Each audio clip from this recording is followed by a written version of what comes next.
All right, thank you, and good morning to everyone. I'd like to acknowledge the Minister of Public Safety, Mike Ellis, Minister of Mental Health and Addictions, Nick Milliken, Calgary's Mayor Jyoti Gondek, and the Chiefs of Calgary and Edmonton Police Services, Chief Mark Neufeld and Chief Dale McFee. It's important that everyone knows that we're all united in our belief that our policing priorities match the safety needs of Albertans. Almost every day, Albertans are waking up to news that someone in their city has been attacked or murdered. These are people's daughters and sons, parents, friends, and loved ones. Enough is enough. Violence in Edmonton and Calgary is getting worse, fueled by drugs, illegal weapons, and the federal revolving door bail policy of catch and release. 26 homicides were committed in the last 2 years by people on arrest or on release after arrest in Edmonton alone. Serious crimes like robbery and assaults are rising. In Edmonton, the average crime severity index in the downtown core has increased by 29% between July and December of last year. And people are increasingly afraid, especially in downtown cores and on public transit. A recent Ipsos poll showed that 1 in 4 Canadians don't feel safe on public transit. We refuse to let this situation stand. When we see violence showing its face so flagrantly on a daily basis, when something as essential as public transit becomes a no-go zone, and when entire communities live in fear, a red line has been crossed. The province is prepared to do whatever it takes to restore our cities to safety. Our province has a world-leading approach to addictions and mental health treatment, and we're here for any Albertan trapped in a deadly and destructive spiral of addiction. All Albertans can heal and reach their full potential, and we will be there to help them do so. But no matter what the root cause, we will not compromise on security for all Calgarians and Edmontonians. We will not allow our cities to follow the path of Los Angeles and San Francisco, Portland, Seattle, or Vancouver. Albertans deserve better. Calgarians deserve better than a 46% increase in criminal activity on their C-train stations that instills fear in law-abiding citizens. Edmontonians deserve better than a 75% increase in violent criminal activity on LRT and transit stations. And on this, we stand shoulder to shoulder with the men and women of the Calgary and Edmonton Police Services. So we are responding. I'm told that the most immediate response to making people safe, block by block, transit station by transit station, community by community, is putting more boots on the ground.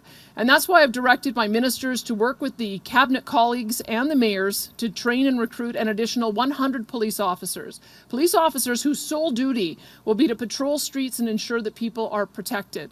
Our government has also been empowering dozens more sheriffs and peace officers to begin getting things back on track, and we're committed to doing even more. The number one job of all governments is to keep the streets safe and protect people. There is no higher priority. I was relieved to see yesterday's announcement by the City of Calgary to address safety concerns on the transit system to ensure that people feel confident going to work or getting to their appointments. And I want to thank Mayor Gondek for these actions. Albertans have a right to take public transit without fear. So our government will also be providing $5 million in grants to each of Calgary and Edmonton to clean up the transit stations of debris and garbage. Calgary is doing their part, the province is doing our part, and it's time the federal government did their part. The time for delay is over, and it's time the federal government and the system of catch and release plaguing our communities and reform Canada's bail system. Voices across Canada are growing stronger, demanding change from the federal government. The Canadian Association of Chiefs of Police has requested an urgent meeting with Canada's premiers. We will work with them to support and invest in our frontline officers and continue to keep our communities safe. Momentum for change is building. We will not let up. Albertans will feel safe again, and we'll do whatever it takes to ensure that they do. I would now like to invite Minister Mike Ellis to share more information. Thank you. Thank you, Premier. Thank you. So thank you all for being here this morning. I just want to take a moment to thank my friend John Orr from the Calgary Police Association for being here today. I know how important it is to have the support for you and your troops out there. So thank you very much. So Premier, thank you again to everyone. Ladies and gentlemen, enough's enough. As the Premier mentioned, Alberta's government is taking immediate action to ensure the safety of Calgarians, Edmontonians, and quite frankly, all Albertans. Prior to my life in public office, I spent 12 years working on the streets of Calgary as a proud member of the Calgary Police Service.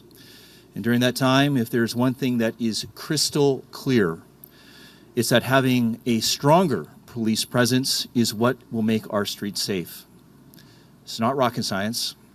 An additional 100 police officers in Calgary and Edmonton will make our communities safe. Take back the streets from the violent repeat offenders that are causing chaos in our communities. Every single Albertan deserves to feel safe in their neighborhood. They deserve to ride transit without fear of physical harm. And they deserve the right to take their kids out and not inhale secondhand crystal meth smoke. These rights are being compromised right before our eyes. Alberta's government and our municipal partners in Calgary and Edmonton are taking significant steps to strengthen public safety, and I applaud that. We'll stop at nothing to ensure the safety of Albertans. Where we have not seen any support is from the federal government. Make no mistake, the crime and disorder that we are seeing on our streets today is a direct result of the Liberal NDP coalition and their dangerous policies. This coalition, led by the Prime Minister, Justin Trudeau, has softened and gutted the bail system, creating a revolving door for criminals to come in and out of jail. It has gotten so bad that criminals will be arrested, released, and arrested again, all in the same day. These are not minor charges. These are dangerous and violent criminals. They are a serious threat to our community. In Edmonton alone, over the past 3 years, since the implementation of this Liberal NDP revolving door bail system, there have been over 3,600 violent occurrences by people who were out on bail. Shockingly, these include nearly 2,200 assaults, all committed by people out on bail. Again, this is a direct result of the Liberal NDP coalition and their revolving door justice policies. And it isn't surprising. These policies have failed in every jurisdiction that they've been tried, from Los Angeles all the way to Vancouver, as the Premier had mentioned. So let me be absolutely clear. We need jail, not bail, for violent offenders. Enough is enough. Citizens of Alberta want to feel safe in their communities, and we're going to do whatever it takes to make that happen. The new boots on the ground that we're announcing today, along with the sheriffs that are currently deployed in Calgary and Edmonton, will go a long way towards keeping our communities safe. This is all part of our fair, firm, and compassionate approach to public safety. So at this time, I'm now going to invite my friend Nick Milliken to the podium. Mr. Milliken.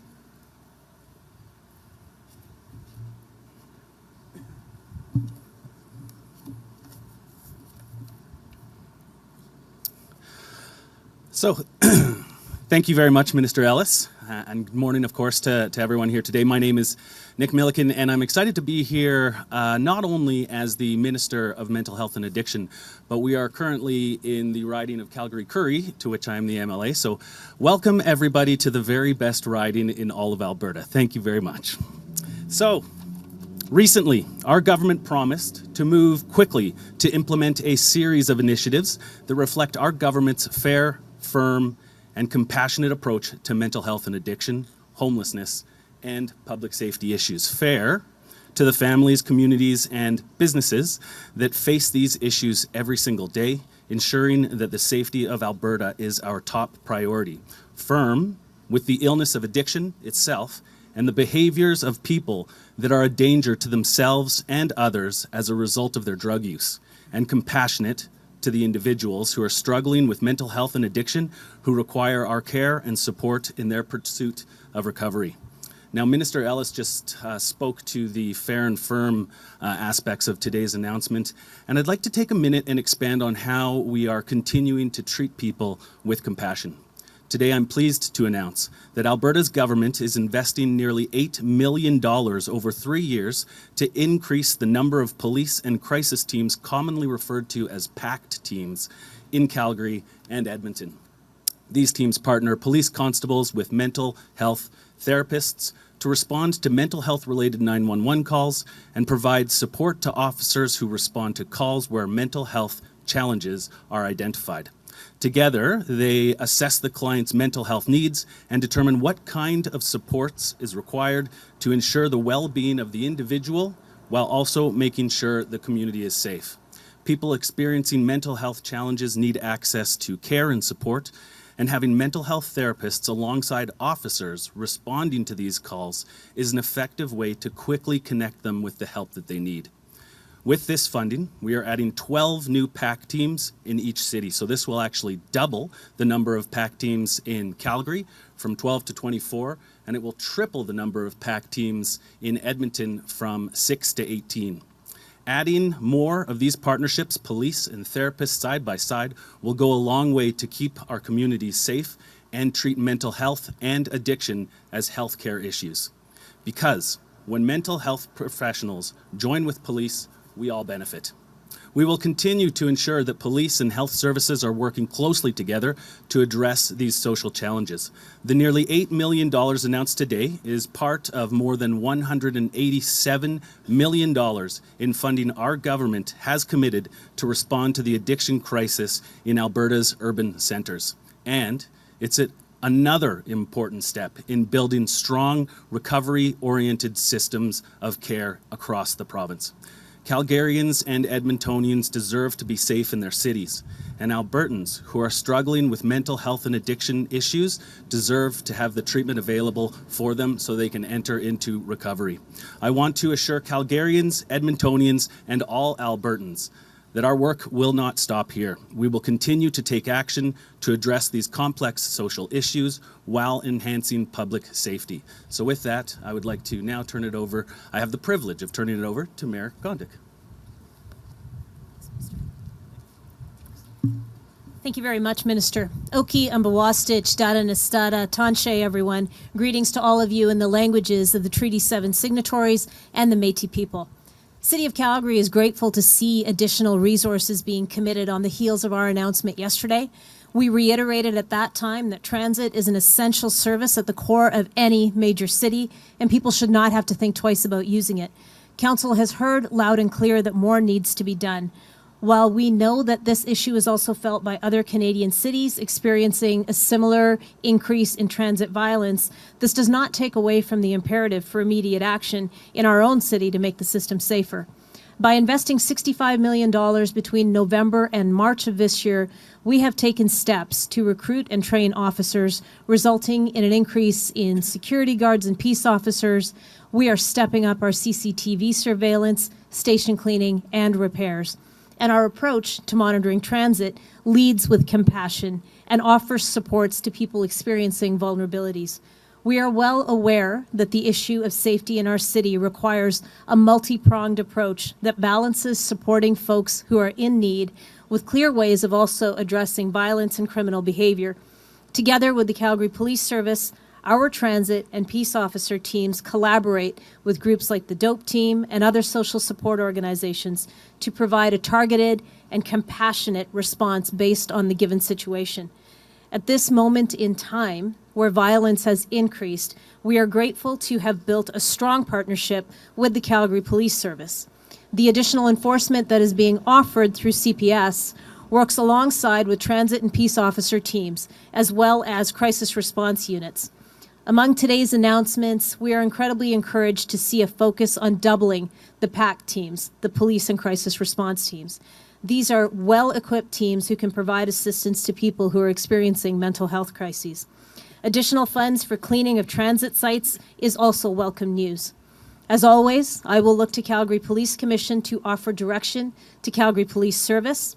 To date, their oversight of CPS has resulted in greater collaboration that leads to call diversion and optimal deployment of resources, as well as a clear commitment to embed mental health experts into the crisis response model. And while I respect the desire of the provincial government to better integrate police officers with transit and peace officers, I would like to tell you that we are already doing this. I'm happy to tell you that the professional and trust-based relationship that has been fostered by our teams at the police service as well as transit and administration in our city is already doing this work. So I'm happy to be here today and be a part of this announcement. As always, I'm here representing Calgarians with an absolute nonpartisan approach, and I'm grateful for the support that we're receiving. Thank you.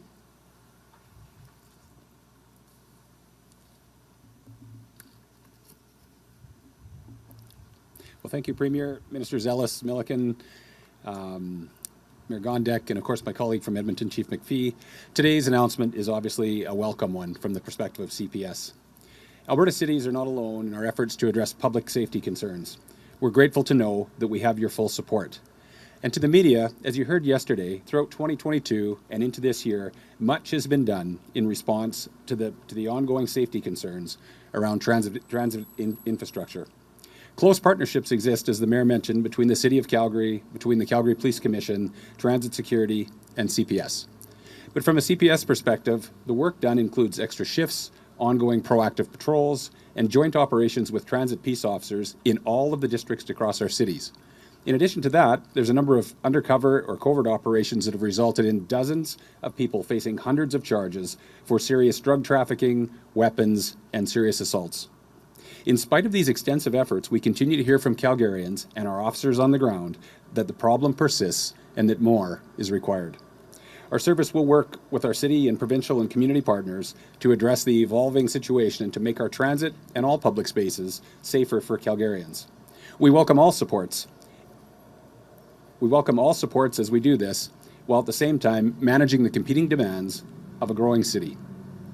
Additional frontline officers will be a welcomed addition to directly address the situation on the ground where Calgarians need to see their police most. The resources committed for partnerships such as PACT, where clinicians work with officers, as you heard from Minister Milliken, will help to connect people who are ill with the health services that they require. Through PACT and other important partnerships, we remain committed, as we've continued to say, to leading with services and compassion, but we have seen that that isn't enough. Many of those who are committing crimes and causing concerns with behavior in public spaces have become entrenched, and many have become resistant to offers of service and are refusing to cooperate with those in authority. For those people, consequences are an important part of the equation toward behavioral change. Police have a role to play in enforcement, and the courts have a role to play in holding people to account for the danger and damage they cause. As you may have heard, the Alberta Association of Chiefs of Police, the Canadian Association of Chiefs of Police, along with other police and public safety leaders, called upon government for bail reform. This is another critical piece of this puzzle. Just as there is a role for pre-charge diversion to social supports, there is also a place for post-charge and judicial diversion into programs that better address root causes, while still holding people accountable for their current day impact on our communities. There is no single solution to solving our current issues. By working together at all levels of government and with all community and social sector partners, I'm confident we will achieve our goal of making public spaces, including transit infrastructure, safe and inviting for all Albertans. With that, I'll turn it over to my colleague, Chief McFee.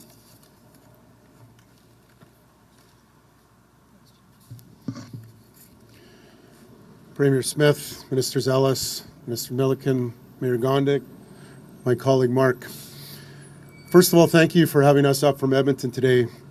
And I want to take a minute just to thank the provincial government for this investment, and more important, a step in dealing with some of the escalating violence, as you've heard in Edmonton and Calgary and across our province. I have said before, and I will reiterate today, this is about building a multi-dimensional response to safety.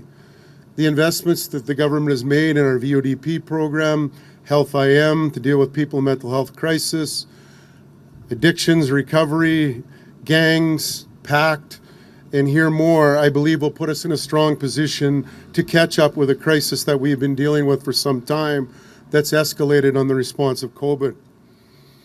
But now I want to deal with today's announcement.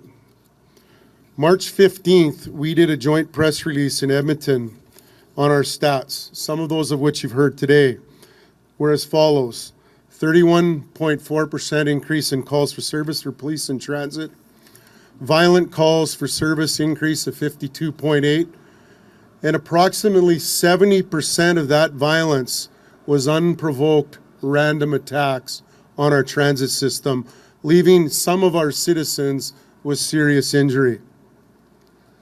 The day after this, we lost 2 of our officers in an unthinkable, in an unimaginable act of violence. We have been saying in Edmonton for the last year and a half, since this escalation has started, that we need a new approach. Many ask, why do we need more frontline officers? Well, let me share yesterday's highlights in the city of Edmonton to give you a bit of a perspective. We arrested a person in transit carrying a replica handgun and a crossbow. 2 members went to a convenience store and were attacked by a man with an axe, where non-lethal force was used to subdue him and arrest him. Police attended a call shortly after with a male. They arrived. One of the officers was punched in the face. And then we responded to a female that was in trouble being beat up. And again, the person wanted to fight. I want to be clear here, although we've talked lots in the province and this country about social issues, including myself, such as housing and mental health and addictions. And although the pact and the cleanliness is much needed and certainly will help with those that are struggling, this is about safety and it's about accountability. Thank you to the Premier, thank you to the province for standing up and stepping up on safety. We all know that you don't have well-being without safety. And everybody here agrees. It's time for action and time to do something different.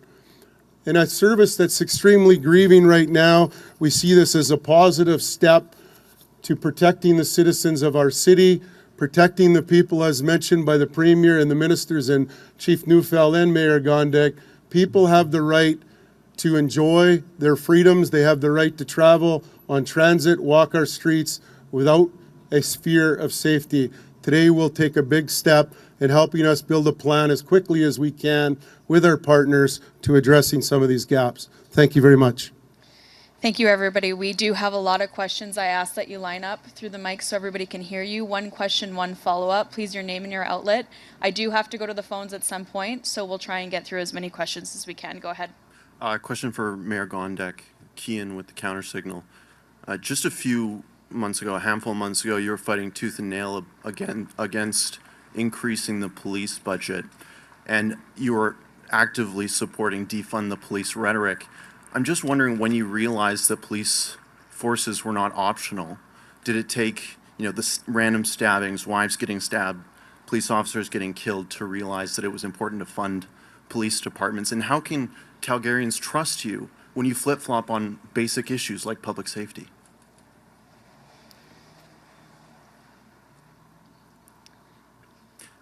I guess I could ask a follow-up to Premier Smith. You talked about the bail reforms.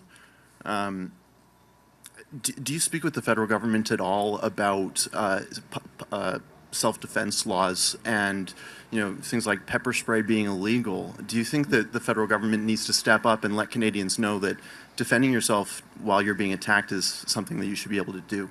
Well, when you hear the kind of stories that you just heard from Chief McFee, I don't think we want to be creating a situation where people are taking safety into their own hands. These are dangerous, dangerous people that are on the streets and that are on transit.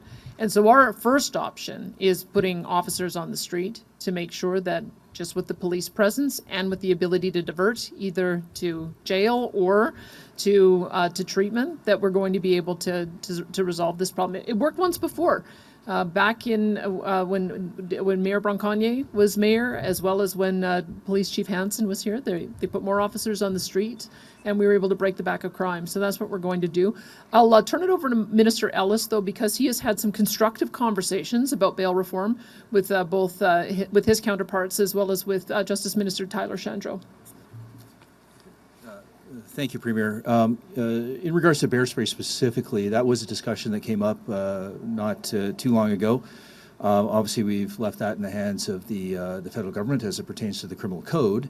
So just a little context, maybe I can help because I know there's a lineup here in regards to questions. So myself and Minister Shandro, along with every other public safety and Justice Minister in Canada were asked to come to Ottawa not too long ago. Again, this was in regards to the bail system. What we're experiencing here in Calgary and Edmonton is not unique. This is what is occurring right across Canada. And every province, regardless of your political stripe, raised significant issues regarding the system itself and how it was broken. To give you a little explanation on how it was broken, there was a bill in 2019 called Bill C-75.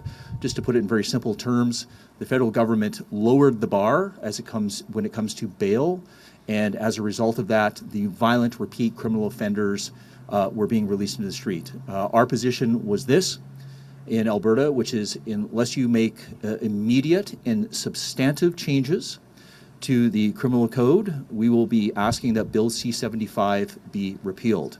Now, I will say this, devil will always be in the details, but we do have a commitment from the federal government to all ministers in public safety and justice right across Canada that they will be making some changes, substantive and immediate, in this session of Parliament. But again, we're at a wait-and-see approach, and that's why we have to take action now, though.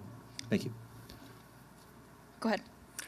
Darren Krauss with Livewire Calgary. I'm just wondering, I'm not sure who this question is for, but can you clarify, is the provincial funding for officers that have already been planned or budgeted? So certainly we're going to be working with our counterparts in the other ministries to make sure that they have the funds in order to do that. Of course, we do have funding that is available in public safety. But yeah, I mean, our plan right now is to work with both police services, to work with the department itself, to do whatever it takes to make sure that we get the money that's going to fund those officers and get them hired right away. Obviously, you have to hire and you have to do these operationally. They need to do what they have to do.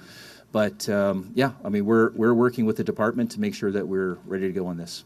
So I'm assuming these officers are new. So my follow-up question would be, is this money going to be in the provincial budget moving forward, or is this something that's going to be passed down to the cities to pay from here on in? We're not passing it down to the cities to pay. All right, next journalist. Hey, Alana Smith, Globe and Mail. I think this question is for Minister Ellis, but maybe also for Mayor Gondek. I'm just wondering if you had any conversations or consultations with the Calgary Police Commission, and if not, why, and why aren't they here at the presser? So the Calgary Police Commission reached out to me yesterday. I offered a conversation with them. They had a number of issues that they wanted to talk about. We're planning to meet next week, quite frankly. So just to clarify, there were no consultations before today's press conference? No. And I don't know if Mayor Gondek wants to speak to that? What I can tell you is that as a city, we rely on our police commission very heavily to provide oversight and feedback to us when they have questions of how council can be of assistance. We have instated regular meetings with commission to make sure that they're being heard and seen.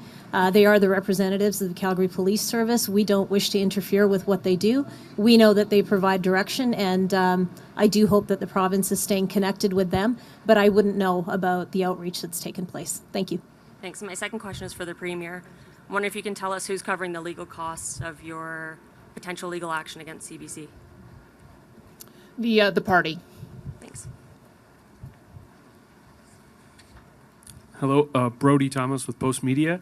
I'm just wondering, first of all, are there any strings attached to this money? Do we know, will these officers have to be on the ground? Is there any stipulation about that? Yeah, obviously when you write a grant, we certainly have the ability to, I guess using your words, put strings attached. The objective here is to make sure that there's a visible presence on the streets of Calgary, that there is a visible presence on the LRT. So again, you know, nothing's been written yet, but we'll be making sure that these officers are going to be seen by the citizens of Calgary and Edmonton. And just as a follow-up, I'm wondering, what's the timeline for this? How soon will these officers be here? Well, I mean, you know, unfortunately there aren't 100 unemployed police officers, you know, sitting on the wayside. So obviously we're going to be working with the Calgary and Edmonton City Police to make sure that, you know, whether they have to restructure or it becomes a hiring process. So I'll just say this, I mean, sooner the better. That's really the feedback that I'm getting from the citizens of both Calgary and Edmonton and Alberta, quite frankly. Thanks. Jordan with CTV News. A question for Chief Neufeld, if I may. It's a bit off topic, but it has to do with public safety. And yesterday there was a series of stabbings through downtown Calgary and into the East Village. Can you provide any update on that? And can you just take us through what transpired through that 25 minutes or so? I would say this, Jordan, and thanks very much for this. It's ironic that we were having the conversation yesterday at City Hall about safety on transit and other public spaces. And we get out in the car and we're driving back to the police station and we hear about this situation that's happened downtown. I can tell you I don't know the motivation. The investigation is still ongoing, but what I can tell you is this. It does appear to be random. It does appear to be that an individual was in a public space, a very crowded public space in Calgary that we all enjoy being around, and that individual ended up coming into contact with a number of other people that he did not know, stabbed a number of those people, and tried to steal a purse from somebody along the way. What I can tell you that's really important about this is two things. One is that individual was out on bail. That individual was out for another serious crime at the time that happened with conditions not to possess knives. And that's what he used to stab Calgarians. So there's that piece. The second piece is, and it warms my heart actually to have the discussion that we're having today about the appreciation for the work that officers do. Because without going into deep detail, I am so thankful for the officers who were in the area when that happened, who flooded that area, who located that male, and entered into a very dynamic situation to separate that individual from the knife he used to harm those people. He's still walking and talking, he's being interviewed, and he will be charged. But excellent work by the officers on the street, and Dale talked about what the officers from Edmonton are doing, and it wasn't that long ago, this was not the tone of the conversation. And we were looking at everything we could to keep officers out of doing the job we need them to do. And like I say, I wish it were not so in terms of some of the things, horrific things that have happened, but I'm looking forward to an appreciation in the tone and discourse around the job of police officers, because they do an excellent job. Thank you. Thank you. Hi there, Mark here with CTV Calgary. This is a question for Minister Ellis or perhaps Chief Neufeld. When it comes to the 100 officers here, just wondering where we will get these officers and how recruitment has been going. Is there a willingness for people to sign up to become a police officer, just given the increase in violence, given these defund the police movements? If you could just speak to that side of things. Well, I think you better, you guys are I'll pass it over to Chief McFee after. I can tell you in the city of Calgary, we have more applications than we have ever had for people wanting to become police officers, believe it or not. They see value in the work that the police do. They want to be part of something bigger and larger than themselves and to have an impact. So we have great applicants coming forward. So as far as that goes, we are hiring steady right now as quickly as we possibly can and putting police officers back out on the street, sort of post-COVID. And I'll turn it over to Chief McFee just to talk about how it's going in Edmonton. Yeah, I mean, so, just a bit of a different context in Edmonton. Our recruiting is way down, and I think that's basically based on the sentiment of sometimes of the community, which is obviously different in Edmonton and Calgary.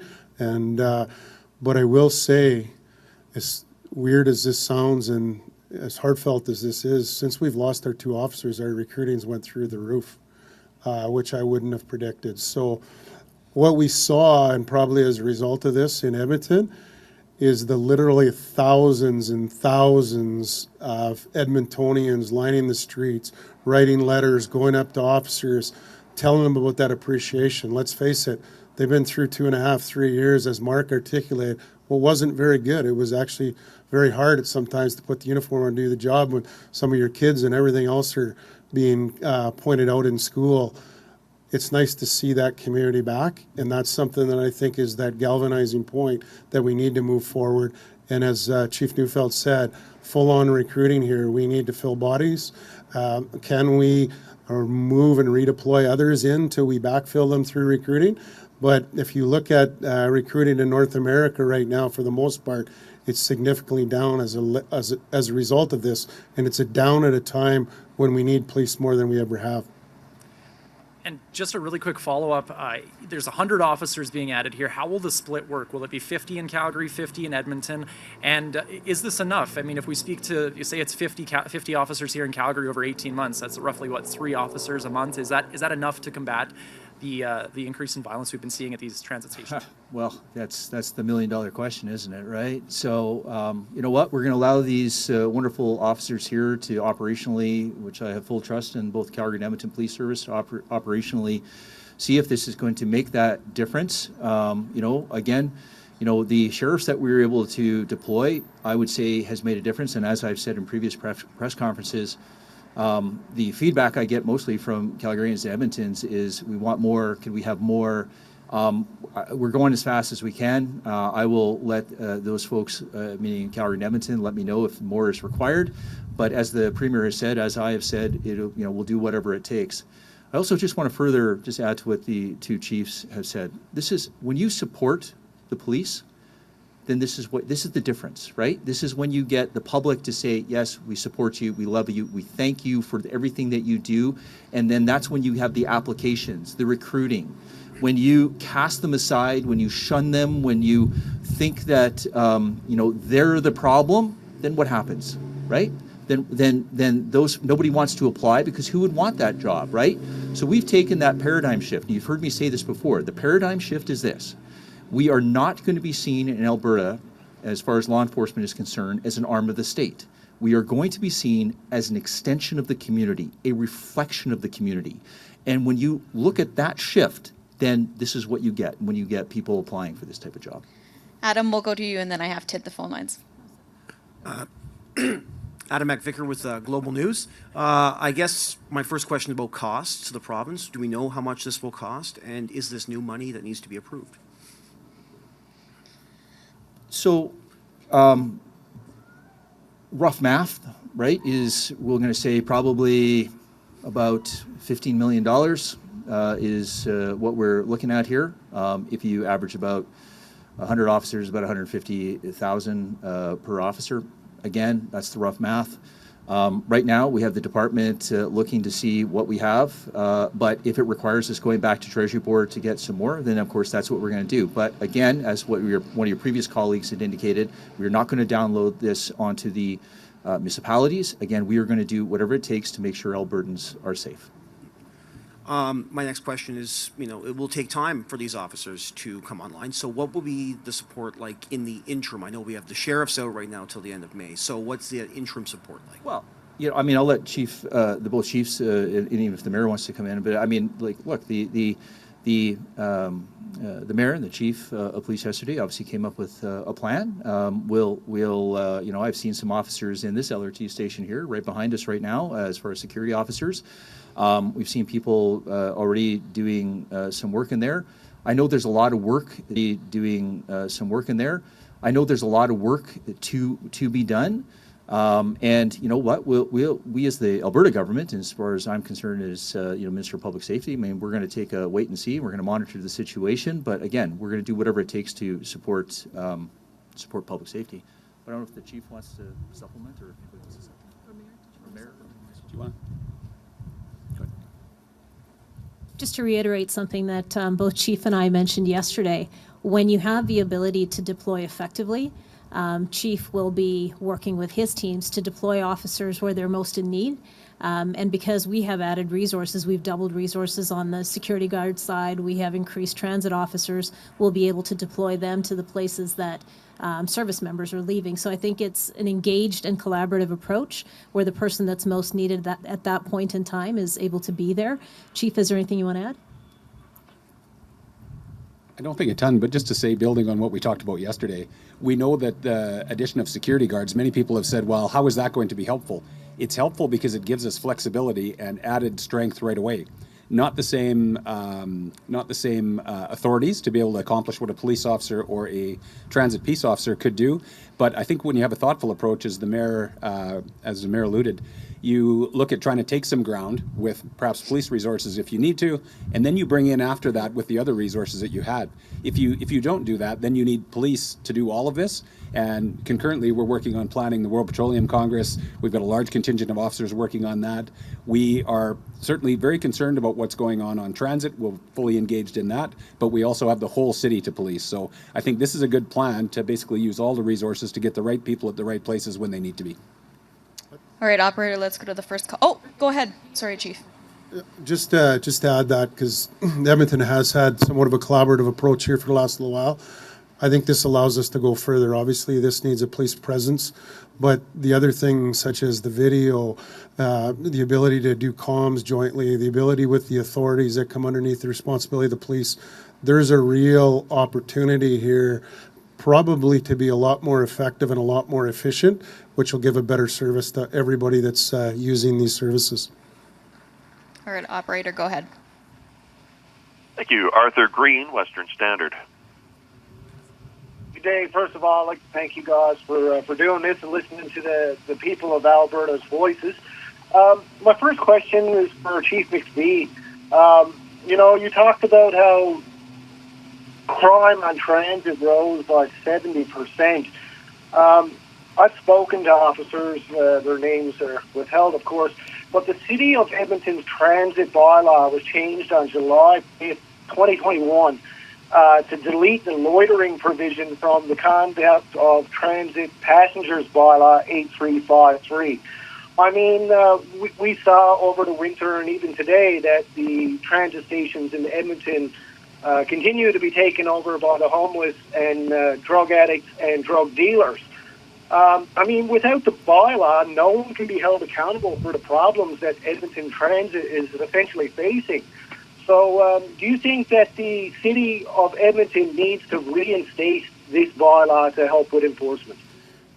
Well, I think that's a bit of a simplified question, but if you look at the bylaw, what you're talking about is lawful placement, and anybody in the execution of their duties needs lawful placement. That was amended somewhat. Is it maybe the same as what it used to be? No. But I think the other piece of this is that I got to give the province a lot of credit to is we also have to have a place to take people. And I think when you look at the recovery-oriented system of care and going back to what Minister Ellis equated to the federal government, our police services in our province right now have a MOU from Prosecutions Canada that they will not simply charge for simple possession anymore unless there's some exigent circumstances. So when you lose that ability to lay that charge and you talk about a bylaw, is a bylaw really going to deal with a person that's got drug addiction? And when did open air drug use actually become lawful? I think it's basically social will versus lawful. So when we actually start to build this out in the next phase, there may be some of the things in relation to Portugal, in relation to legislation, to give the ability with some emphasis for the individual with the addiction to choose a health solution. I'm not sure the bylaw is going to solve that, quite frankly. Bylaws sometimes are simplified. I think what this is that social will, and the fact is that we got to deal with each individual differently. But today, there's never been a requirement for us to deal with violence and violent people. And reality is, to deal with that, you need to be there, you need to be present. And to be there and be present means that you need a staffing model that goes beyond 5 o'clock, that's joint, and that has a plan that you're going to be everywhere you need to be, led by data. So I know I didn't really answer your question 100%. I don't think the bylaw is the ultimate answer. Did it not help us when it changed? You bet it didn't, but I think we're past that, and we need to find the mechanism to deal with this more effectively going forward, which is holding the violent offenders accountable and getting the people that are addicted into the health system, much like we're doing with the VODP program, Health IM, and other things that are coming online with the province right now, with a place where we can house people in this facility so they can get the medical health attention that they need. Arthur, do you have a follow-up? I do. This is for Minister Ellis. We talked about, or you talked about Bill C-75 that was passed in 2019. And, it was passed to modernize and streamline bail procedures, but, it inadvertently caused more repeat offenders to end up on the streets. And, I've spoken to many officers throughout rural Alberta and in Alberta, like the RCMP, and, they say they see the same people for the same crimes weekly. And this bill has enabled criminals to get bail easier, and then we see protesters who don't get bail. Will there be, I know Canada's criminal justice system is shared responsibility of the provinces and the federal government. but will Alberta lobby the federal government for a legislative bill reform that gives more weight to those who we deem as chronic offenders? Well, like I said, the devil will be in the details. The federal government has made a commitment to all the provinces that they're going to make substantive and immediate changes to the criminal code. Again, what that is specifically going to look like, I don't know. We're going to all find out probably at the same time, Arthur. Operator, can we go to our last caller, please? Thank you. Save Kaiser, Global News. Hi, good afternoon. First question for the Public Safety Minister, Minister Mike Ellis. The 100 new officers, I'm wondering, between recruitment, training, deployment, when will people actually see those boots on the ground, and will they be specifically assigned to downtown or transit safety? And maybe Chiefs Neufeld and McFee can explain what that process may look like. Yeah, I think, to be honest with you, Safe, I think the chiefs are probably best to explain the process, we'll say, when it comes to kind of that recruit and the training and when you can actually see that.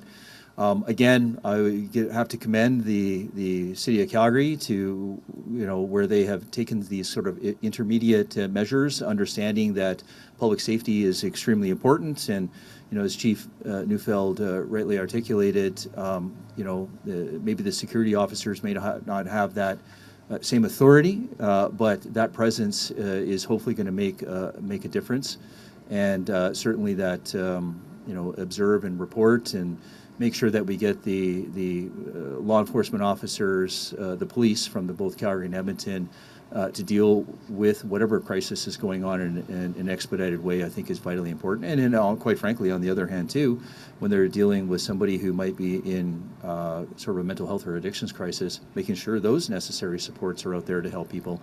I just want to, let me build on this a bit, Safe, right? There's some folks out there that believe that sometimes there's a choice to be made between public safety and helping those who are most vulnerable. There is no choice that needs to be made.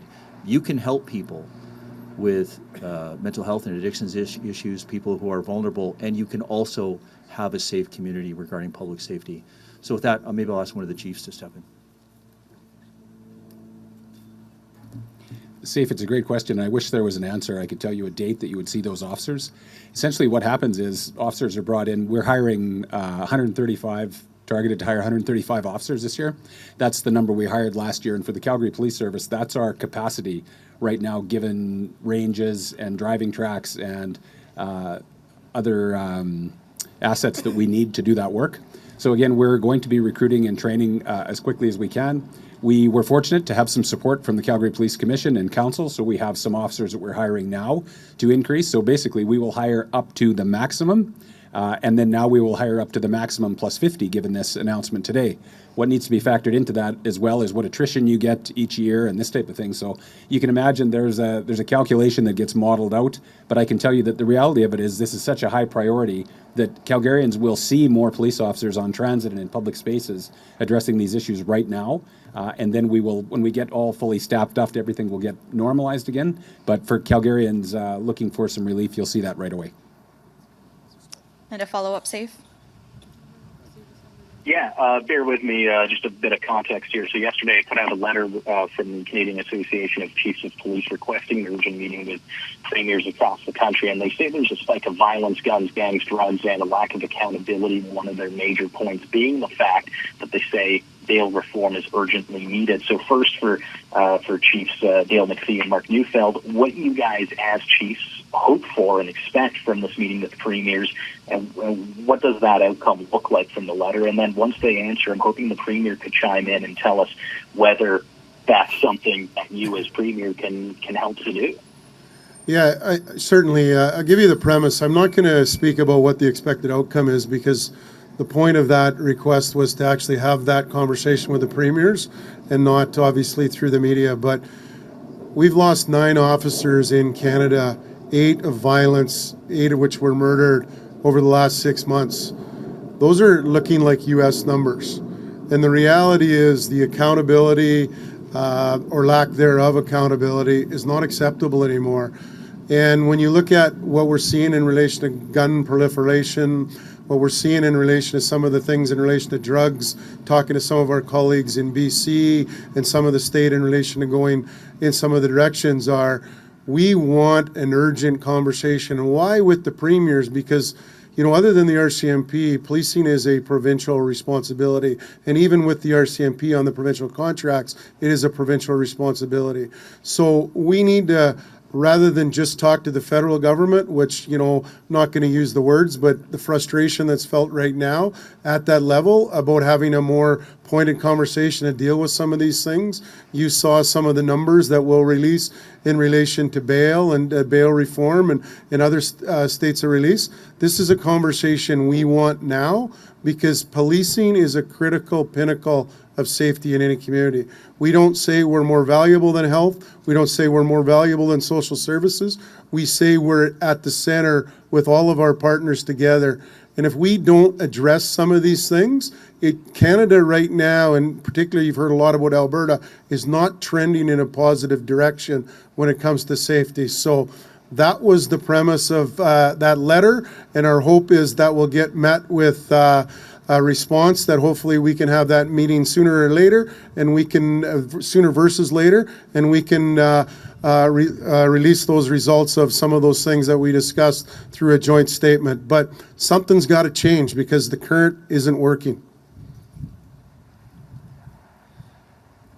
When the officer in Ontario was murdered, Premier Doug Ford contacted personally all the premiers and asked to write a joint letter to change the rules around bail. What we want to see is that it should be reverse onus. It should be, if you are violent, you've committed an offense that has harmed somebody else, you should be making the case about why you should be released. It shouldn't be an automatic. And one of the things that that struck me that Chief McFee shared with me a few weeks ago was some of the stats for Edmonton alone, and we've shared them here, but they are stark. He showed me what the world looked like in repeat offenders on violent crimes prior to this change versus post this change. And that's why he knows that we've seen 26 homicides that are committed by people who should otherwise have been kept behind bars. The number of prolific violent offenders, there's a small handful of prolific violent offenders who are committing these crimes over and over and over again. And is adding hundreds and hundreds, if not thousands, of additional assaults onto law-abiding citizens on the streets. I'm hopeful that we can get some of the similar statistics in Calgary so that we can take this information to the federal government and say, look at what happened before, look what's happened after. This is unacceptable. That's why we are focused so much on not only ensuring that we have the officers on the street, that's important, but we also have to have a diversion for those who are open to and able to get into treatment. But there also has to this third part of this stool is that we have to make sure that the really bad, prolific, violent offenders who are causing harm day in, day out are kept behind bars. And so that's the last piece if we're going to truly make our communities safe. And I'm happy to work with all of the premiers on that. Thanks, everyone. The Premier just asked, she said you'd like to have the stats from Calgary. So of 45 persons charged with homicides in 2021, 2022, and 2023 year to date, at least 23 were on release at the time of those offenses. So that's nearly 50%. 7 of them were bound by firearms prohibitions at the time. And 2 of them had just recently completed parole terms and were no longer bound. So half of the people that were charged with murder in the last 2 years and the first quarter of 2023 were on release at the time they committed the crime. Thanks, everybody.